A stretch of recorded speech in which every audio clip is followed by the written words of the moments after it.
بسم اللہ الرحمن الرحیم۔ شروع اللہ کے نام سے جو بڑا مہربان نہایت رحم والا۔ اللہم صلی علی سیدنا و مولانا محمد۔ اللہم صلی علی سیدنا و مولانا محمد وعلی آلہ وصحبہ وبارک وسلم۔ آپ کی پیدائش سن 80 ہجری میں ہے۔ یہ چیزیں بڑی یاد رکھنے والی ہیں اور مجھے امید ہے یہ چیزیں صرف آپ سننے کے لیے نہیں رکھیں گے بلکہ ان کو ذہن میں جگہ دیں گے، ان کو یاد کرنے کی کوشش کریں گے۔ امام اعظم ابو حنیفہ کی تاریخ پیدائش کیا ہے؟ کس سن میں آپ پیدا ہوئے؟ سن 80 ہجری میں۔ کس سن میں؟ 80 ہجری میں۔ یہ چیزیں آگے جا کر کام آئیں گی، اس لیے آپ کو یاد کروا رہا ہوں۔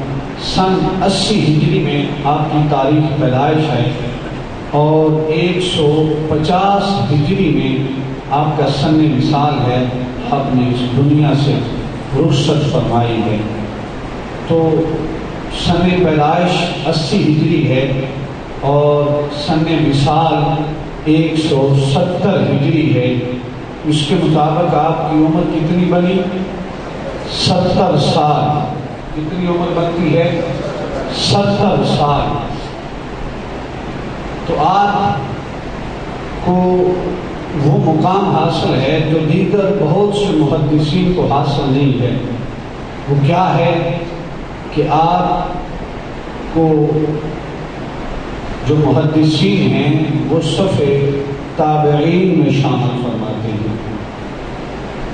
صحابی وہ ہوتا ہے جس نے حضور نبی اکرم صلی اللہ علیہ وسلم کی ایمان کی حالت میں زیارت کی ہو، ایمان کی حالت میں زیارت کی ہو آپ صلی اللہ علیہ وسلم کی، اسے صحابی کہا جاتا ہے۔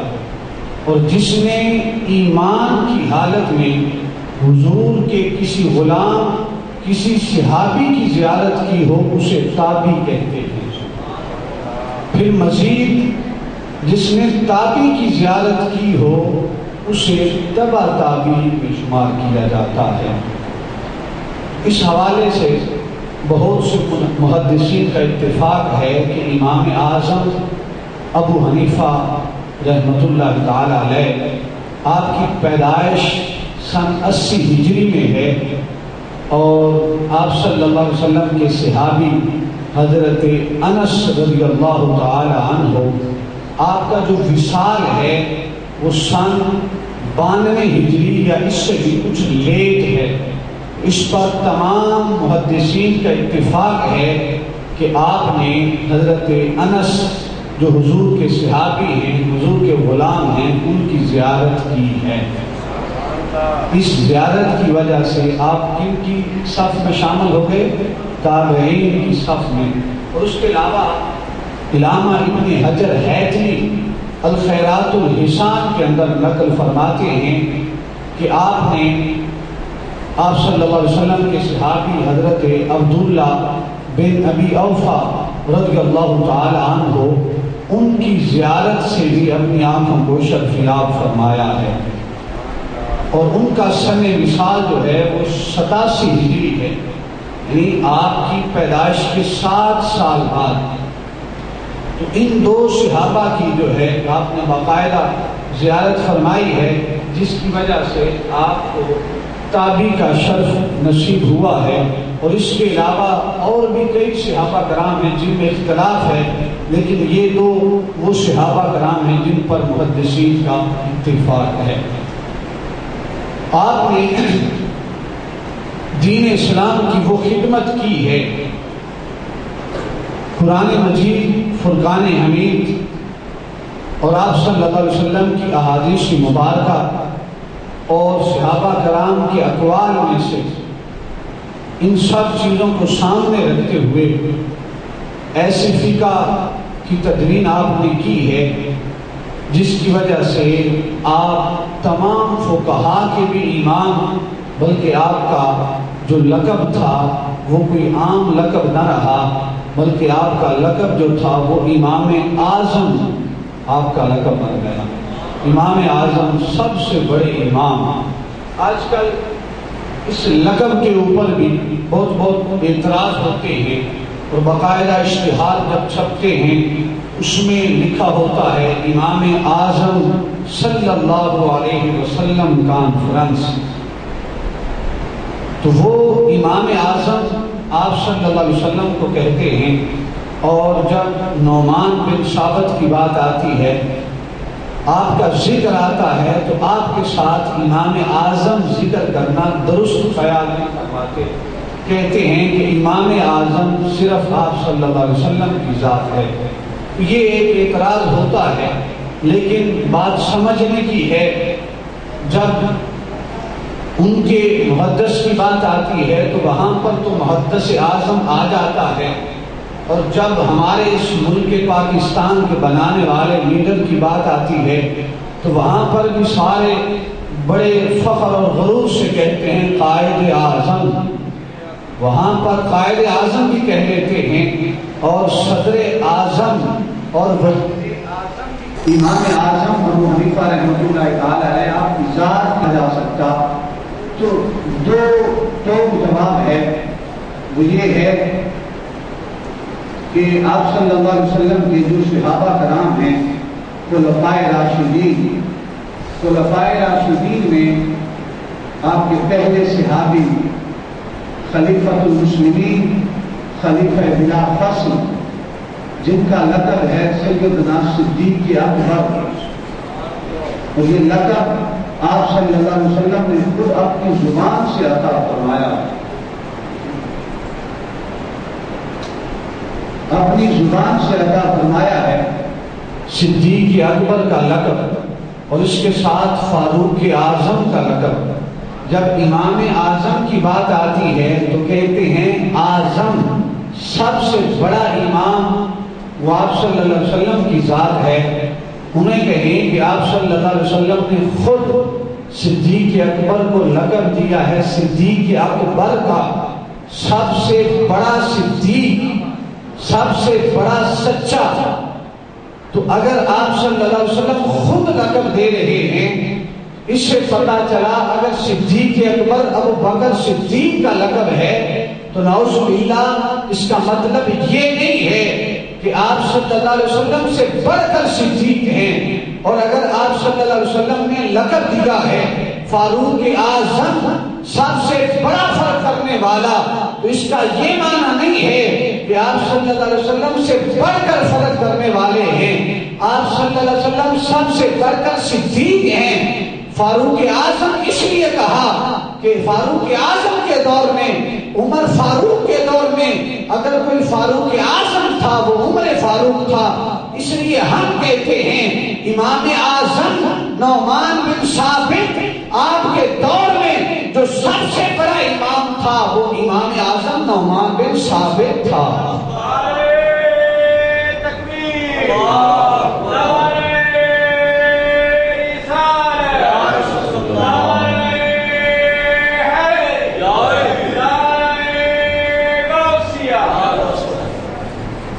تو آپ کے جو دور کے فقہا ہیں ان میں سب سے بڑے جو امام ہیں وہ آپ ہیں۔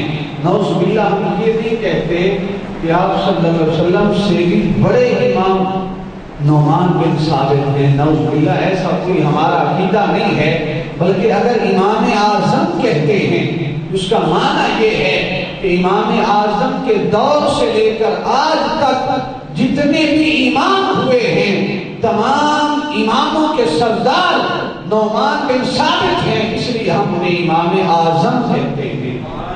یہ امام اعظم ان کے دور کے بعد کی بات ہے، ان کے دور سے پہلے اس کا امام اعظم کا اطلاق نہیں ہوتا۔ پھر آپ کی سیرت کیا ہے؟ آپ کی سیرت قربان جائیں، جب آپ کی سیرت کی بات ہوتی ہے امام فخر الدین رازی نقل کرتے ہیں کہ امام اعظم گلی سے گزر رہے ہیں، گلی سے گزرے، راستے میں جا رہے ہیں، راستے میں گلی میں کیچڑ تھا، آپ چل رہے ہیں تیزی سے، جب قدم رکھا تو کیچڑ کے اندر قدم رکھا، بارش ہوئی تھی، جب قدم رکھا تو وہ کیچڑ اچھلا اور سانس والی دیوار پہ لگ گیا، جب دیوار پہ لگ گیا تو آپ کھڑے ہو کر سوچنے لگ گئے کہ اگر اس کیچڑ کو اتار لوں، تو پرانا زمانہ تھا اور مٹی کی دیواریں تھیں، مٹی کی دیوار کی جو مٹی ہے وہ بھی سانس اتر جائے گی، اور اگر کیچڑ چھوڑ دیتا ہوں تو دیوار کے اوپر داغ لگ جائے گا۔ دونوں صورتوں میں کل قیامت کے دن میرا خدا پوچھ سکتا ہے کہ اے نعمان بن ثابت، نام تو امام اعظم تھا، لوگوں کو تو زہد و تقویٰ کا درس دیتا تھا اور خود لوگوں کی دیواروں پہ کیچڑ لگایا کرتا تھا۔ تو یہ سوچنے کے لیے وہیں پہ کھڑے ہو گئے، سوچ رہے ہیں، سوچتے سوچتے وہ صاحب خانہ باہر نکلتے ہیں۔ انہوں نے جب باہر نکلے تو وہ غیر مسلم تھا اور اتفاق سے آپ کا مقروض تھا، آپ کا قرض اس نے دینا تھا۔ جب آپ نے دیکھا وہ آپ کی بارگاہ میں حاضر ہوا، ہاتھ جوڑ کے عرض کرتا ہے اے امام اعظم، میں نے آپ کا قرض دینا ہے، آپ قرض کے لیے آئے ہیں، میری آج کل مالی حالت کمزور ہے، خدا کے لیے چند دن کی مہلت مجھے اور دے دو، چند دنوں کے بعد میں آپ کا قرض آپ کو چکا دوں گا، آپ کا قرض آپ کو واپس کر دوں گا۔ احباب وقات جب اس مقروض نے، اس قرضدار نے یہ بات کر دی، امام اعظم ابو حنیفہ نے جب سنا تو آپ نے کہا کہ اے قرض کے سوال کرنے والے اور قرض کے متعلق گفتگو کرنے والے، خدا گواہ ہے میں قرض کے لیے حاضر نہیں ہوا، تجھ سے قرض لینے کے لیے تیرے پاس حاضر نہیں ہوا۔ وہ کہتا تو پھر کس لیے حاضر ہوئے ہیں، یہاں پر کیوں کھڑے ہو؟ کہا میں تو یہاں سے گزر رہا تھا تو یہ رستے میں کیچڑ تھا، میرا پاؤں لگا تو کیچڑ اچھل کے تیری دیوار پہ لگ گیا، اب تیری دیوار کچی ہے، اگر کیچڑ کو اتارتا ہوں تو تیرے دیوار کی مٹی بھی اتر جائے گی، اگر چھوڑ دیتا ہوں تو تیرے دیوار پہ داغ لگ جائے گا، مجھ کو تو یہ غم کھائے جا رہا ہے۔ دونوں صورتوں میں کل قیامت کے دن خدا پوچھ سکتا ہے اے امام اعظم، اے نعمان بن ثابت، اے ثابت کے بیٹے، لوگوں کو تو زہد و تقویٰ کا درس دیتا تھا، خود لوگوں کی دیواروں پہ داغ لگاتا تھا، خود لوگوں کی دیواروں سے مٹی اکھیڑتا تھا، مجھے تو یہ غم ستائے جا رہا ہے کہ کل قیامت کے دن خدا نے پوچھ لیا تو پھر کیا جواب دے گا، مجھے تو یہ غم کھائے جا رہا ہے۔ احباب وقات اس غیر مسلم نے یہ سنا کہ امام اعظم ہے، مسلمانوں کا امام ہے، اور زہد و تقویٰ کا انداز یہ ہے کہ دیوار پہ داغ لگ گیا ہے اور اس داغ کو دھونے کے لیے آپ اتنا پریشان کھڑے ہیں۔ احباب وقات جب اس یہودی نے دیکھا، اس غیر مسلم نے دیکھا کہ ہے مسلمانوں کا امام اور میرا قرض، میں نے قرض لینا ہے اس کا، میں مقروض ہوں، لیکن زہد و تقویٰ کا انداز یہ ہے، زہد و پارسائی کا انداز یہ ہے، وہ غیر مسلم پتہ ہے کیا کہتا ہے؟ وہ کہتا ہے اے امام مسلم، اے مسلمانوں کے امام، خدا کے لیے اس دیوار کو بعد میں صاف کیجئے گا، اس دیوار پہ جو دھبا لگ چکا ہے اس کو بعد میں صاف کیجئے گا، اس دیوار کے دھبے کا مجھے کوئی فکر نہیں ہے، خدا کے لیے پہلے اپنے محبوب نبی کا کلمہ پڑھا کے میرے دل کی دیواروں کو بھی صاف کر دیجئے۔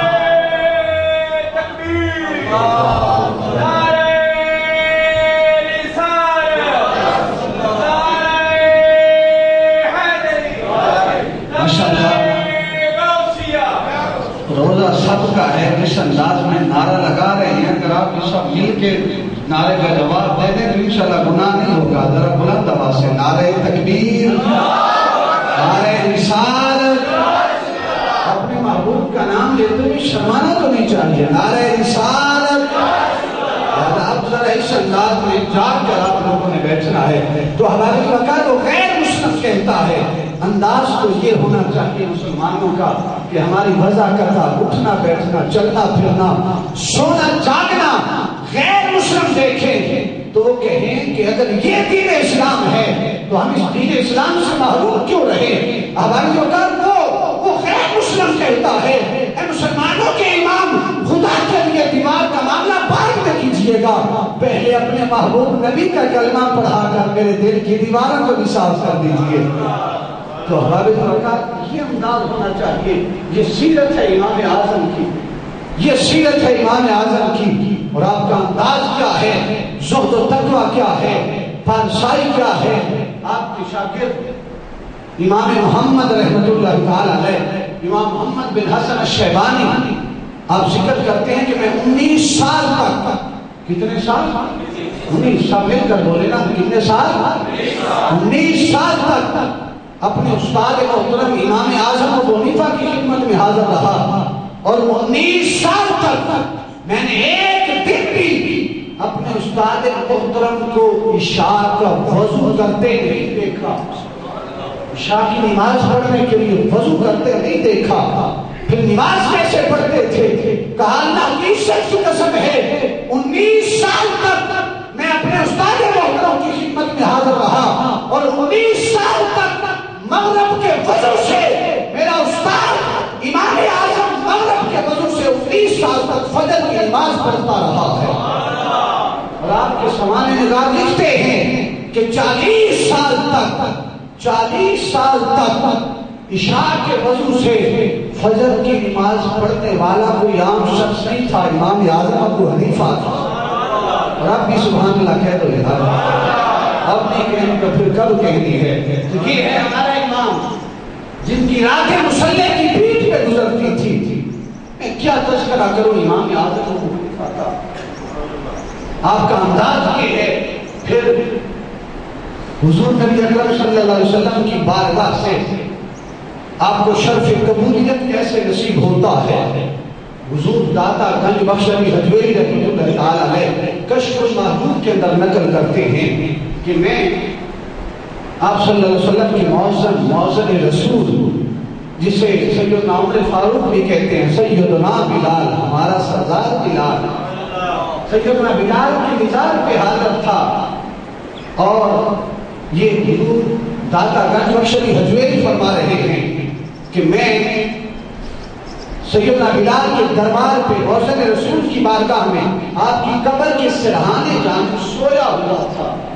اس سے پتہ چلتا ہے کہ یہ قبروں پہ جانا یہ کوئی آج کی بات نہیں ہے، یہ ہمارے جو اولیاء ہیں، ہمارے جو بزرگ ہیں، ان کے ابتدا سے وتیرہ چلا آ رہا ہے کہ وہ اللہ کے نیک بندوں کی مزارات پہ صرف جاتے نہیں ہیں، وہاں پر چلہ کشی بھی کرتے ہیں۔ فرماتے ہیں حضور داتا گنج بخش علی حجویری رحمۃ اللہ تعالی علیہ کہ میں سویا ہوا تھا، تو سونے کے انداز میں دیکھتا ہوں کہ میں حرم شریف میں خانہ کعبہ کے اندر حاضر ہوں خواب میں، اور بنی شیبہ کا دروازہ ہے جس میں سے آپ صلی اللہ علیہ وسلم اپنے تمام صحابہ کرام کے ساتھ باہر نکلتے ہیں۔ اور انداز کیا ہے نکلنے کا کہ آپ صلی اللہ علیہ وسلم نے اپنے دونوں ہاتھوں میں جس طرح بچے کو اٹھایا جاتا ہے، اس طرح آپ صلی اللہ علیہ وسلم اپنے دونوں ہاتھوں میں ایک ضعیف العمر بزرگ شخص کو اپنے ہاتھ میں یوں اٹھا کر باہر آ رہے ہیں۔ جب یوں اٹھا کر باہر نکلے، میرے دل میں خیال پیدا ہوا یہ جو بزرگ شخص ہے جس کو آپ صلی اللہ علیہ وسلم نے اپنے ہاتھوں میں اٹھایا ہوا ہے، بڑا ہی قسمت والا، بڑا ہی نیک شخص ہے جسے آپ صلی اللہ علیہ وسلم اپنے ہاتھوں میں اٹھا لیں، وہ ہاتھ جسے خدا ید اللہ اپنے ہاتھ کہے۔ ہمارے وقت حضور داتا گنج بخش علی حجویری فرماتے ہیں کہ میرے ذہن میں جب یہ خیال پیدا ہوا کہ یہ شخص تو بڑا ہی نیک ہے جسے آپ صلی اللہ علیہ وسلم نے اٹھایا ہوا ہے، میرے ذہن میں خیال پیدا ہوا، ادھر آپ صلی اللہ علیہ وسلم نے خود فرمایا اے داتا گنج بخش علی حجویری، تیرے ذہن میں یہ خیال پیدا ہو رہا ہے کہ میں نے اپنے ہاتھوں میں کس کو اٹھایا ہوا ہے؟ اے داتا گنج بخش علی حجویری غور سے سن لے، جس شخص کو میں نے اٹھایا ہوا ہے یہ کوئی عام شخص نہیں ہے، یہ امام اعظم نعمان بن ثابت ہے جسے میں اٹھا کے آ رہا ہوں۔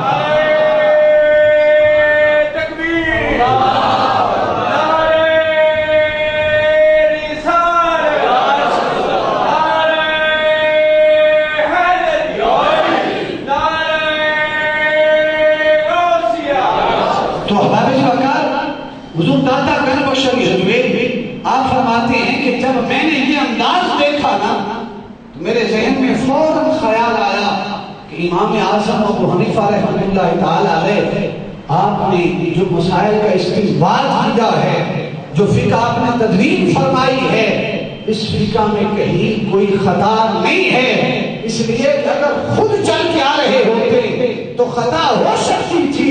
امام اعظم